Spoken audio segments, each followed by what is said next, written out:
Doctor Ambedkar सम्मान अभियान।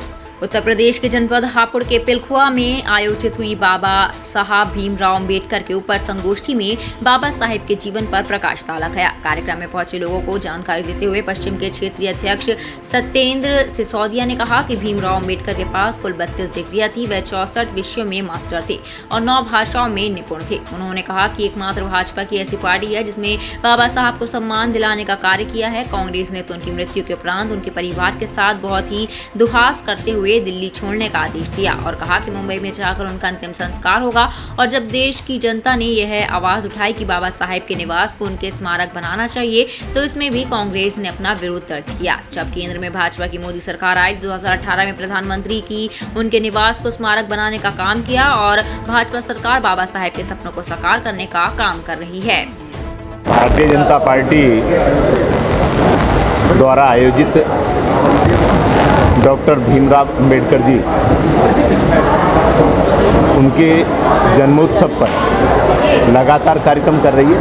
उसी के निमित्त आज का कार्यक्रम जनपद हापुड़ में संगोष्ठी का कार्यक्रम था, जिसमें प्रदेश के महामंत्री और विधान परिषद के सम्मानित सदस्य आदरणीय सुभाष यदुवंशी जी मुख्य अतिथि के रूप में और प्रकाश जी अपने मुख्य वक्ता के रूप में पधारे, जिसमें बाबा साहब भारत रत्न डॉक्टर भीमराव अंबेडकर जी के जन्म उत्सव पे आयोजित जो कार्यक्रम हुए हैं उनके बारे में भारतीय जनता पार्टी ने आज तक संविधान के लिए जो चिंताएं की हैं, संविधान के माध्यम से आम जनमानस के लिए जो काम किए हैं, डॉक्टर भीमराव अंबेडकर जी का सम्मान बढ़ाने के लिए जो काम किए हैं, इस संगोष्ठी में उन सब पे चर्चा हुई है।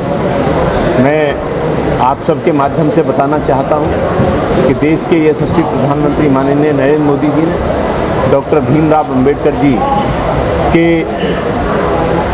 द्वारा जो संविधान के लिए काम किया गया था उसकी बारंबार सराहना की गई है।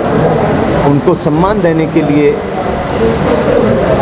डॉक्टर भीमराव अंबेडकर जी को जितने भी सम्मान दिए जा सकते हैं उनकी तरफ से, चाहे भारत रत्न जब दिया गया था तब भी भारतीय जनता पार्टी की सरकार थी।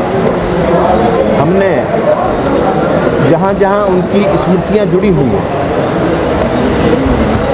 डॉक्टर अम्बेडकर जी की, वहाँ एक ऐसा केंद्र बनाया ताकि आम जनमानस आके वहाँ देखे, उनकी स्मृति याद हो, लगे कि ऐसे महापुरुष जिन्होंने इस देश का संविधान रचा, उनके लिए भारतीय जनता पार्टी ने क्या क्या किया है। मैं आपके माध्यम से इतना भी बताना चाहता हूं कि देश के यशस्वी प्रधानमंत्री माननीय नरेंद्र मोदी जी के हाथों में आज संविधान सुरक्षित हाथों में है। उनके बनाए हुए कानून के आधार पर देश चलेगा। जो लोग भ्रांति फैलाने का काम करते हैं, मैं साफ साफ कहना चाहता हूं, कांग्रेस के नेता राहुल गांधी हर जगह संविधान को लहराने का काम करते हैं कि संविधान खतरे में है, संविधान के बारे में भ्रमित करने का काम करते हैं। मैं आपके माध्यम से इतना ही बताऊंगा कि संविधान सुरक्षित हाथों में, संविधान तो खतरे में कांग्रेस के शासन में था। लगातार उन्होंने संविधान के साथ खिलवाड़ किया, कभी भी उन्होंने संविधान के हितों की रक्षा नहीं की। हापुड़ से पंकज सैनी की रिपोर्ट।